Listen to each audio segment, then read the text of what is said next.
you. The December 12th, 2023 Historic Preservation Commission meeting.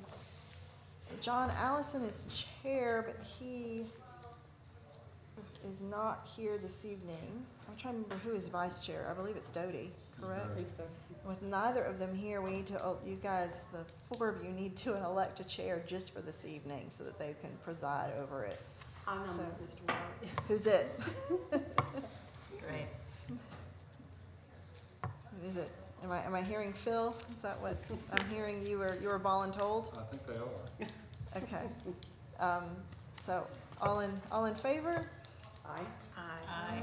All right, Phil, you're it for this evening. Okay. Well, I guess we can go ahead and call the meeting to order, Okay. and you'll have to help me with some of the. All right, protocol I will help you. Before we go through. The first thing on the agenda is approval of minutes for September 12th, 2023.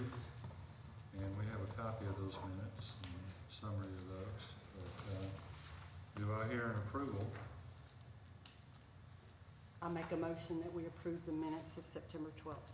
Okay. Do I hear a second? I second. Okay. Roll call. We've All got, right, so we can do John Allison, absent, Trudy Grisham, absent, Phil, here, yeah. Angie Whittington, present, Caroline Duncan, present, Dodie Hall, absent, and Michelle Washington. I should have pushed you guys together. I should have waited and done name tags once everybody was in. And so we've got roll call, we have approval of minutes. Phil, you want to see if anyone has any public comments? I don't think we've got anyone in the audience, but you can go ahead and check.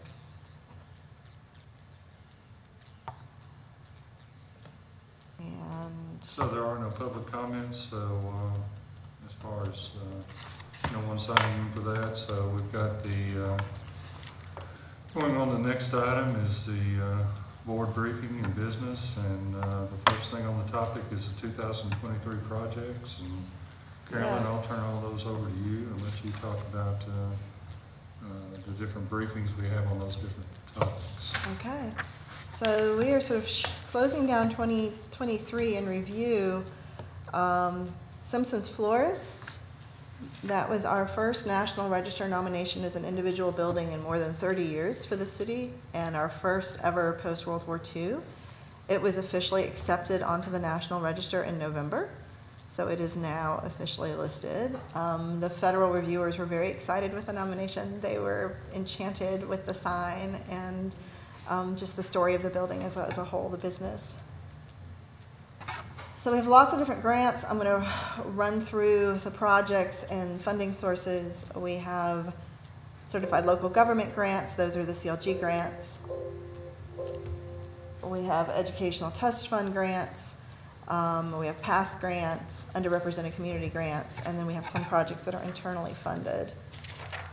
So with our certified local government grants, and these are the ones that we specifically can apply for because the city of Decatur has an agreement with the federal government on meeting certain preservation standards.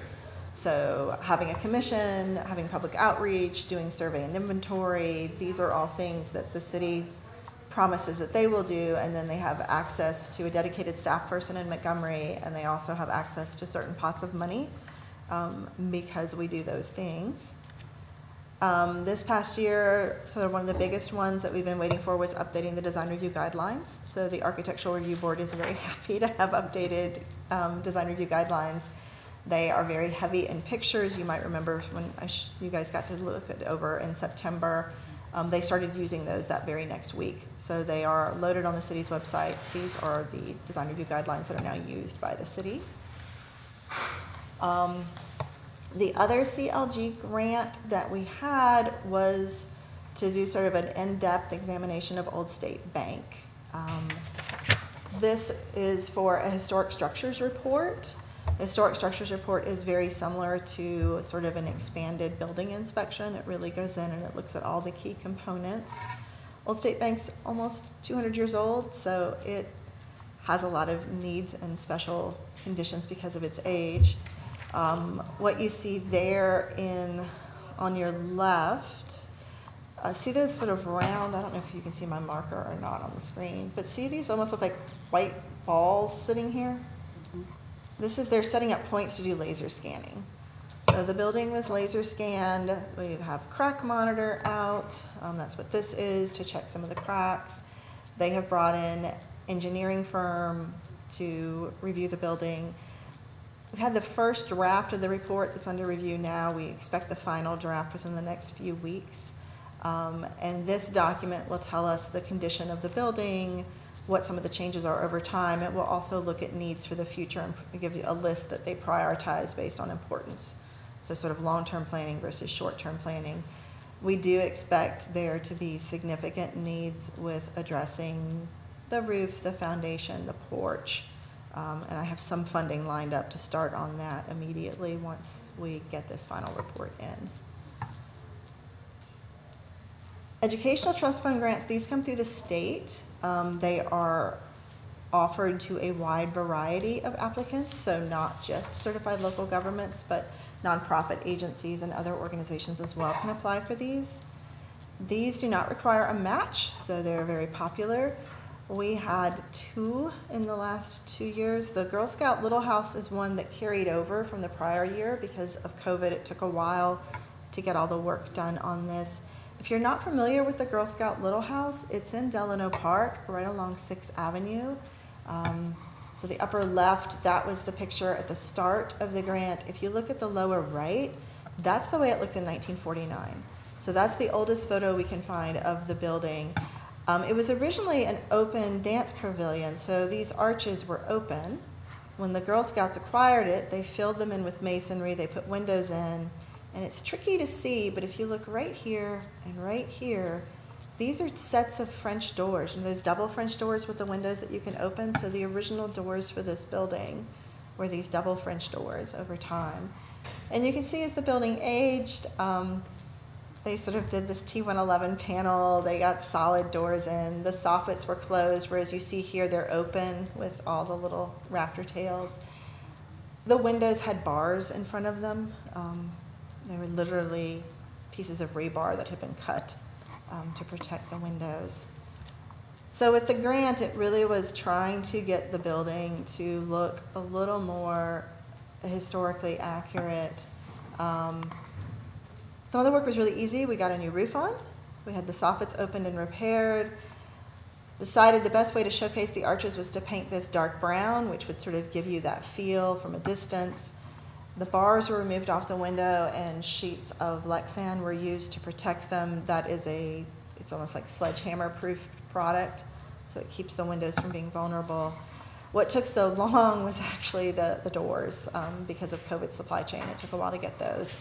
We finally got a new handicapped ramp, a wheelchair ramp. The one that was there was wood and was starting to show some signs of decay. And then the door, you see these are French doors that have been placed in, and then they also have a protective screen on the inside to sort of black them out. So when the whole project is finished, this is the before and this is the after. So we are very pleased with that project. Another educational trust fund grant was the initial survey of Magnolia Sykes Cemetery. It's an African-American cemetery. It is off of Old Moulton Road. So you see here's the triangle here that sort of shows you the location. And they were able to go in with a GPS system and literally ping where every single grave was and put it in the GPS system. We're working with our GIS people so that we can produce a database. If you know like your family's last name, you can put the last name in and it will pinpoint where graves are with that name. So we're trying to, it's a lot of data, it's a lot of data points. So right now they're just starting to work through that, like what is possible, can we make this work? We were trying to peg it with photos originally and it was crashing the system because they were so large, so we're trying to find a way that we can work through that. So that was the first initial round and we finished that survey, but we suspected there were unmarked graves. So there was sort of the main finding with this survey is we had the state register nomination And there were a lot of graves on the state register nomination that had not been located during this survey, and that's because the amount of time that had passed. Because some of the graves had been marked with metal markers, and those can easily be removed, and so they'd had a couple decades since the initial review. And another finding with this was that the graves were going on to an adjacent lot. They didn't realize that the cemetery was actually 2 parcels, and so some of them were a little bit beyond. So one of the things that came out of that this year was internally funding additional work on Sykes Cemetery. And that is what we are waiting on as the final report for that now. So with the second stage, and that was internally funded by the city, so there was no grant money for this particular project, they were able to mark as total, when they put round 1 and round 2 together, everything they did, 882 markers of that represent 897 burials. And that's because sometimes you have a marker that have a husband and wife on it, so it's a 1 marker but 2 burials. We brought in ground penetrating radar to look for unmarked graves, and they have a very specific way that they address that based on soil conditions and how the signals come back. They found 707 anomalies indicating a potential 707 unmarked graves. So some of those could be graves that had metal markers that are now missing, because we know from earlier surveys that where graves were with metal markers and the markers just aren't there, they have a tendency to disappear when the lawn is mowed because they're right on the ground. Some of them could have had tombstones that have fallen, they might even have dirt over them. Some of them could have been wooden grave markers and those decay over time. And some of them may have never been marked. So all of those are going into the GIS system as well, so that the city will know at least the location of those and help set the boundaries. I think I was going to show, I know. And this database they There have, was is some that on a here. spreadsheet they have that has all the different names involved in it, or how are they putting It's, all that? it's some computer program that's GIS related, so it's not something that you or I could open on our home computer. It goes into a GIS database that gets transferred into our mainframe system.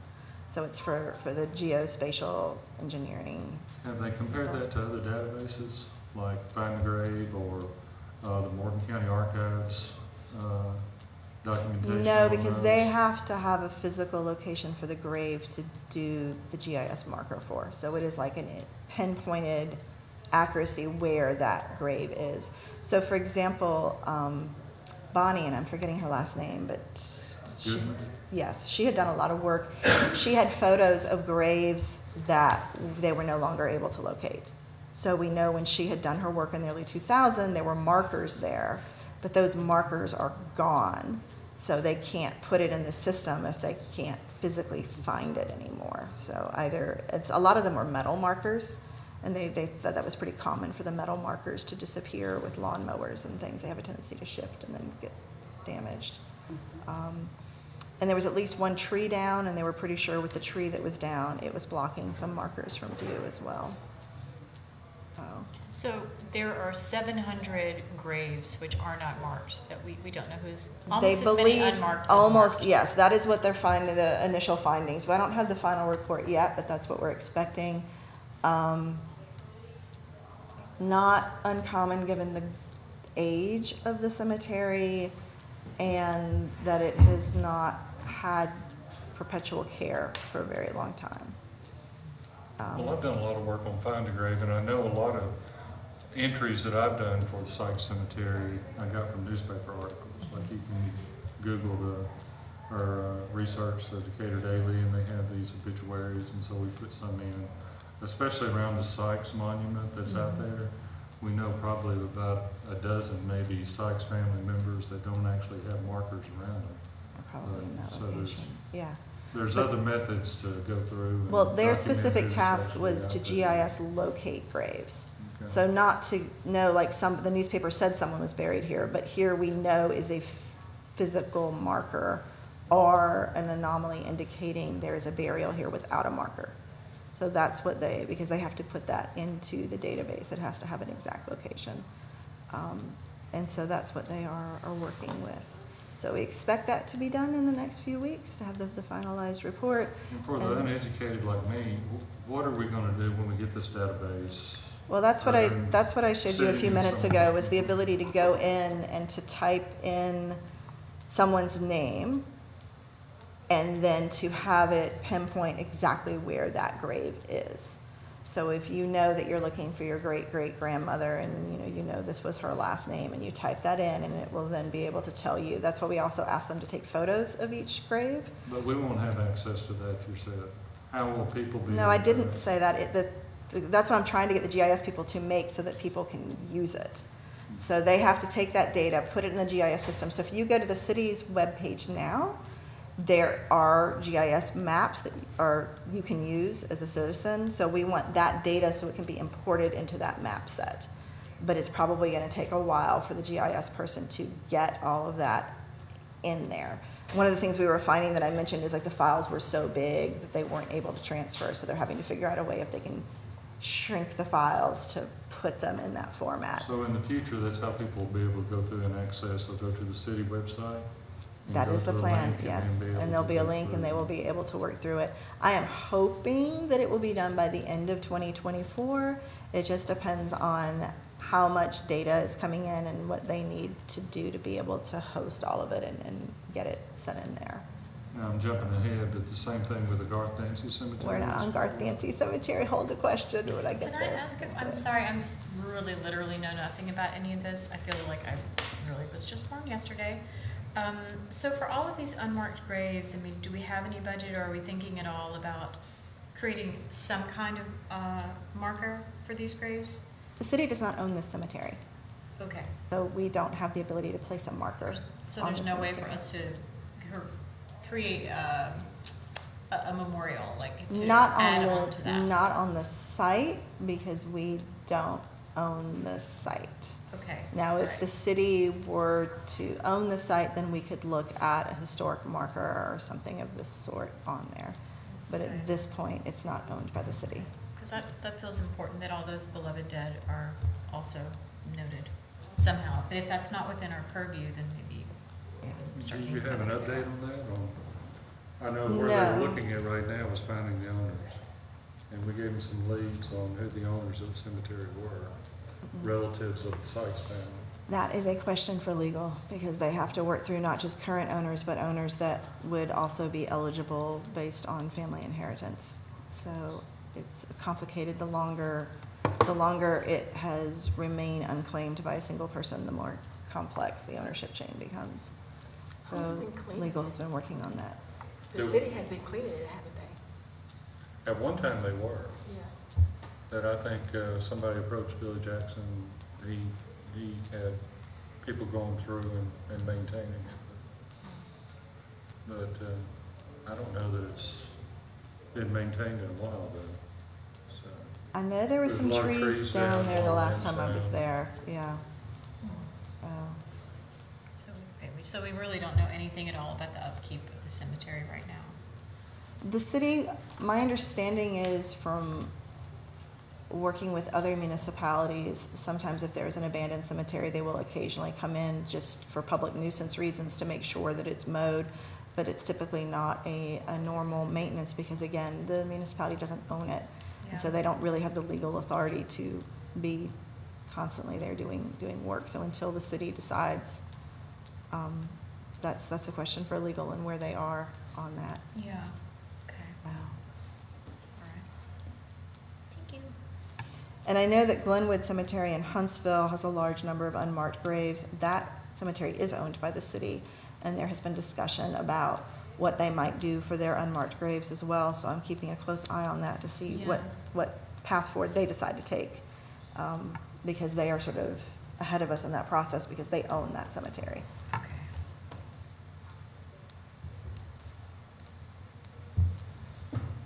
Our next cemetery, so Phil, hopefully I'll get to your question here. This is the Dancy Garth Cemetery.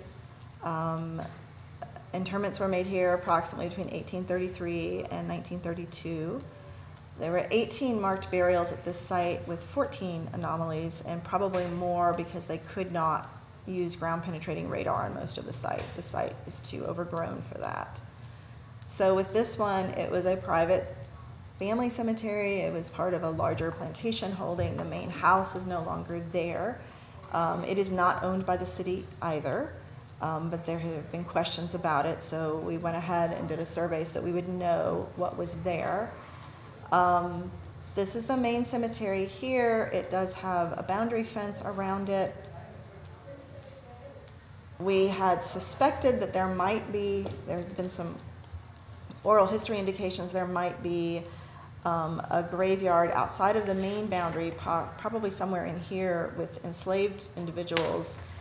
And we had hoped to use ground penetrating radar to maybe identify that site, but to use ground penetrating radar, the land has to be clear of brush. And this is completely overgrown, so they literally can't get the equipment through. And that also, like in other graveyards, like with Sykes Cemetery, when they use ground penetrating radar, it's very possible that you could have a grave that is underneath a bush or a shrub and you're not going to catch it because you can't move the machine over that portion of ground. So what they did is they sort of walked the site looking for what they would view as depressions that had certain characteristics that they would look for unmarked graves. They did find 2, and they were a considerable distance away, which obviously raises that question of what else is on the site, because this is large enough that there could be far more graves than what they were able to locate. Where were those, you said that there were 2 that they found a distance away? These 2 right here. And I had sent you that draft report, so they were called out in the draft report that you looked at. Okay, but I didn't know where the location of those were. That they, Yeah, this that is, a- yeah, I pulled this out of the draft report, so this is just one of the pages that's early on. That is a good distance. Yeah. And we had sort of thought there might be something in this area. Can't really see that map. Where is that Dancy Garth Cemetery? Where's it located? It It's is right off Danville Road. right off of Danville Road. So It's right next to Roselawn. yeah, so it would be back in here. So, Okay. It's small. So we're waiting for the final report on that, and that's another one where we'd like to have the same system set up where it goes into the GIS database and you can zoom in and pinpoint the graves. So the hope is it would be the same as Sykes.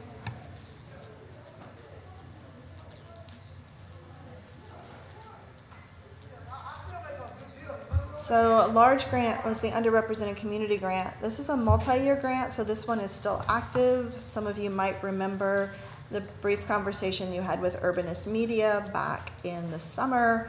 They have actively been calling and emailing people, looking to make connections, both with any leads within the African American communities or for leads with women that were important in the history of Decatur. So their very specific focus is to update stories for our 5 existing National Register districts, but they're also looking out for any additional sites of importance, maybe that aren't marked. So that if we've got other buildings or other stories, they're going to be looking for those as well throughout the city. So Southwest Decatur is a place that they're looking as well, even though we currently don't have a district down there. And they will be in town in January. So once that gets hammered out, I'll probably send an email to all of you in the next few weeks.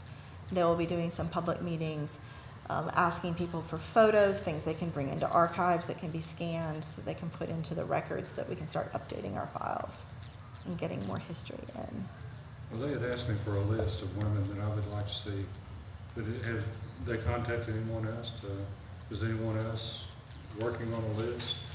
They've reached out to about 30 different individuals that they're working with. Now, if people are responding, I don't know. I know who they've reached out to. I don't know who's responded to them yet. I've had a conversation with them, but I mean, I've just moved back here fairly recently. I've really just pointed them in the direction of the people that I knew that have been working for so long on preserving Black history. And I don't really know where else to send them.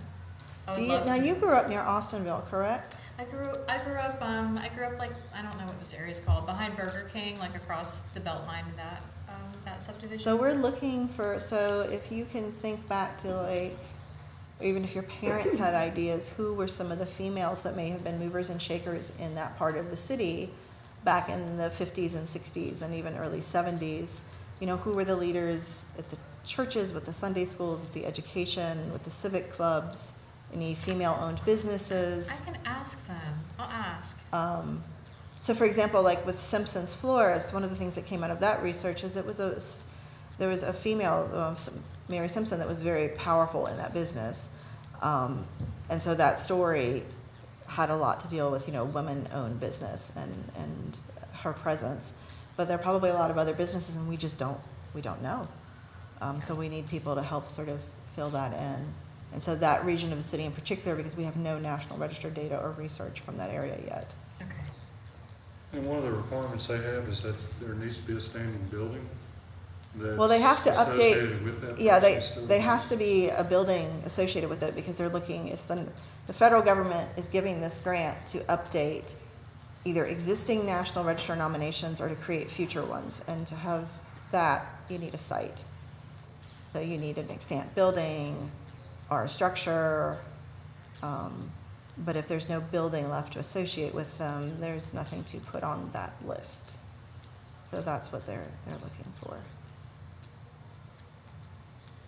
Now, it's possible in the case of the Garth family, if all that we have, and it could be like, what church did they go to, right? You could, if you knew that they went to a church that's still there, then you can tie them into the church. Cemeteries typically are not eligible for the National Register. You need special criteria consideration, but it might be if we have a large group where we have no buildings extant, we could make a case for a cemetery. But that needs special, so it has to jump through some special hoops to make that happen. It's interesting what you said about the church, because one of the people on my list was a lady whose home was right across from First Baptist Church, but it's been torn down, but she's documented with one of the stained glass windows inside the church, so if you could use the church too. for Yeah, a foundation church, a and everything. business, a school, it's, you know, where did these people live, work, and play? So anything we can give them for them to start researching would be great.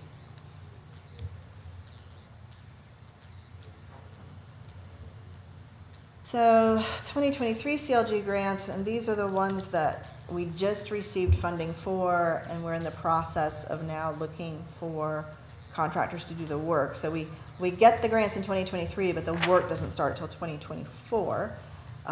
We have two. We have one for Delano Park, and that is to work on a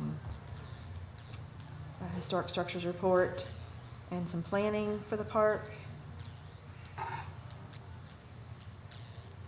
And then a survey of Austinville. So Austinville, we know the historic boundaries, so this map shows you the historic boundaries of Austinville. If you overlay that map on a contemporary city map, it's approximately this red line. It's a little different, but we've honed in on the ones that have older buildings. So this is the school right here.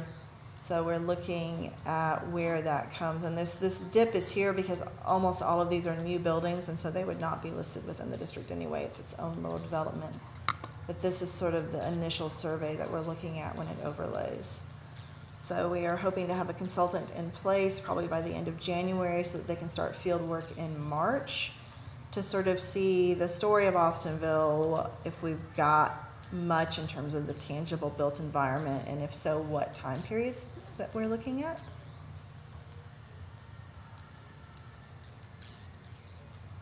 And then we have a past grant that I received for Old State Bank, and that is to start doing some of the structural work on the bank. That we haven't worked through all of that yet because we're waiting for that final report, but that past grant, I believe, has a 2-year runway on it, which is important for the building, the big building projects, because they take some time to move through. We're waiting to hear with the state, with the Educational Trust Fund grant. That should become available in January. We have some brochures that the city had produced a while ago that John Allison and I have been working through, and a lot of the historical data is incorrect. John would like those corrected, so we're going to see if we can get a grant the original thought was to have some new brochures for new neighborhoods made, and then we realized the existing ones we had enough data missteps in them that we wanted to fix the existing ones, and then after that start moving into other neighborhoods and working on those. So once they have officially opened up that grant, I will know what the funding possibilities are for that and if we can request funds for that. So it's a lot of grants for this year. We have more running than most municipalities. Oh, cool. Oh.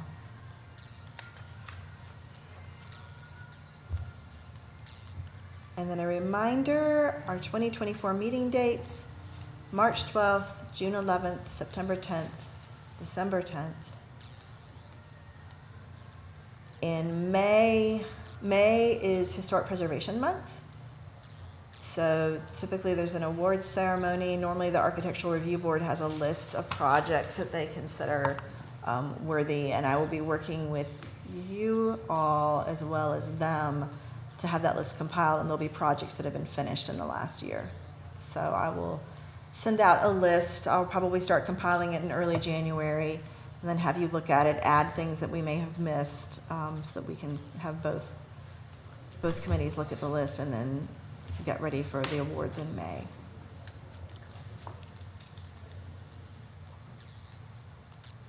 Caroline, would you say the dates again for 2024? Our meeting dates, March 12th. 12th, June 11th, September 10th, and December 10th. Okay. And I will send those all out in an email also. And the awards meeting you were talking about, or the awards ceremony, when is that now? That is in May, because May is National Preservation Month. So we Is there a certain typically, day that's been assigned to it? well, we typically in the past, we have had it at the HPC meeting in May, because remember, that's now the Architectural Review Board.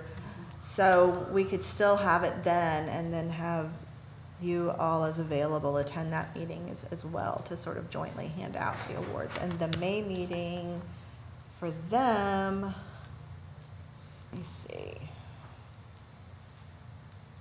That would be May 9th. That's a Thursday, so you guys, when you meet, you always meet on a Tuesday. When they meet, they always meet on a Thursday. So that would be their meeting, so that's most likely when it would be. I mean, you could call a special meeting of the HPC for that, but you might as well just say if the ARB has a meeting date set, just to have a joint meeting or something for that particular one. This may be off topic. I was just curious. I went to the tour of homes this past weekend. Mhm. The money that's collected or just as a result of that tour, where does that go? Does that go into? That is a nonprofit that Okay. puts that. That is not a municipal project, so Okay. that is the Historic Decatur Association. Okay. All right. So- It's completely different. Okay. And I don't know how much money is generated from it, because I know it takes a lot to run that tour. Yeah. And they give stipends to the property owners to help decorate the houses. Okay.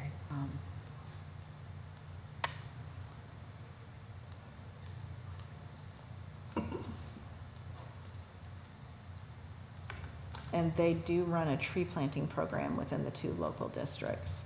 Mhm. So I know they have some funds for that, for within the two locally designated districts.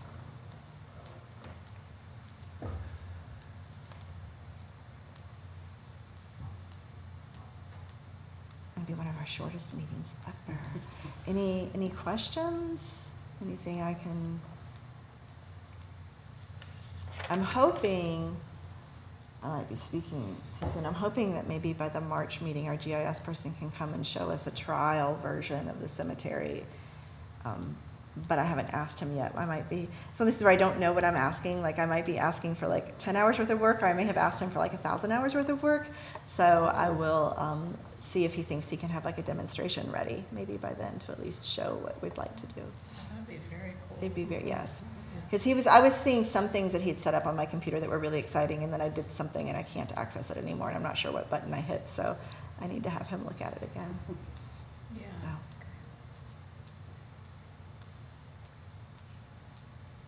Any other questions? One thing I was going to mention was the Nebo Hill site that we got approved with for the Alabama State File list. The Nebo Hill site is a early Paleo Indian site, that was, it was actually the second discovered in in all of the southeast. The first one was a quad that was over here just on the other side of the river. This one was actually on 3-inch property. Now, it's not technically in the city of Decatur. You've got the Monsanto and 3M and Amoco that aren't in the city, but you jump out to Nova or Nucor, and they are in the city, but it's in the police jurisdiction, I think. I don't know how police jurisdiction kind of goes into effect with what we're doing, but It doesn't. So it's not within the city purview. It's within the county at that point. But I just wanted to, for those that are interested, just wanted to mention that is one of our additions that we had from Morgan. There's actually 1,071 different archaeological sites listed in that state file for Morgan County. And they put them in 2 different categories, either historic or prehistoric. And I've talked with Jen Jameson today about how many of those sites they have are Indian sites, or how many are prehistoric, how many are historic, because I was kind of interested in that. But that's, Is it in the state database? Have they already, do you know if they've already put they it put it in? into the state file, yeah. It's 1NG 1071, so. Let's see if we What can kind of pull up the surprised map. me when I got that number back was that was there, actually that many archaeological sites just in Morgan County. So, over 1,000, yeah. It seems like anywhere you walk, you know, you can stumble across an archaeological site here in Morgan County.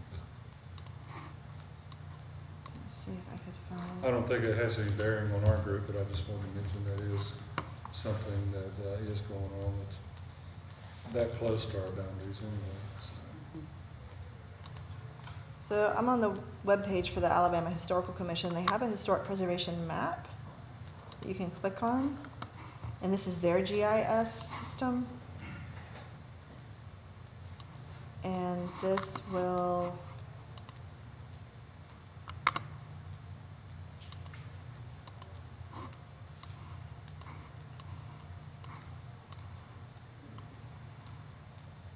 see if I can go in and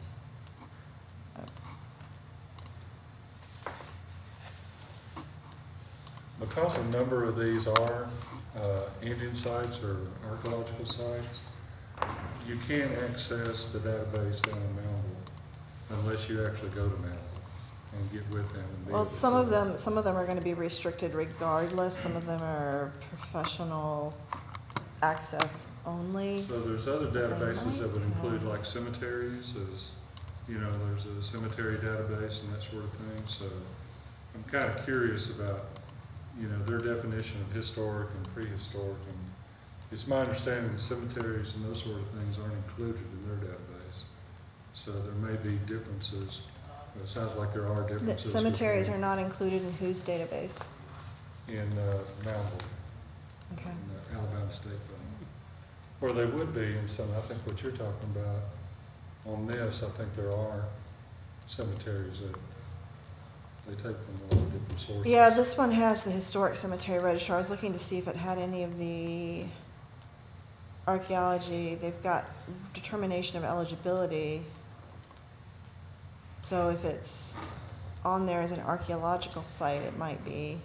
And the reason they do that, where they don't publish that to where, because they don't want people going and digging for airheads and that sort of thing at these Indian sites Yeah. that are across the. There are some states that you don't even have access to it unless you meet certain qualifications. Yeah. There's, And I think there are qualifications for going through and looking at their files down in Moundville that they have. So. so see this one, you can zoom in and it's showing National Register districts. So like here's Old Decatur, here's Albany Residential. And I wonder if Simpson's Florist is on here. I can see if they've already put it on or not. I don't know what that one is. Alabama Register Polygon. They've got different, see this is Yancey Public Cemetery right here. So it's marked on the database.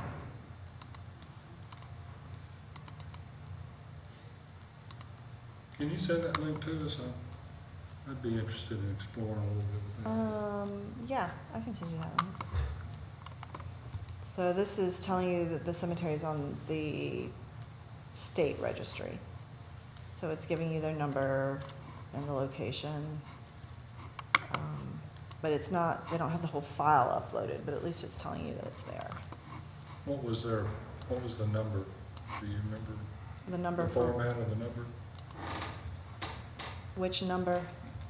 The cemetery number, you said there's a number that's assigned to it?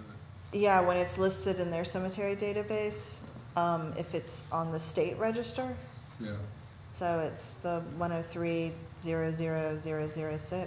And that's a different format than what the Alabama State File has in amount. Uh, So,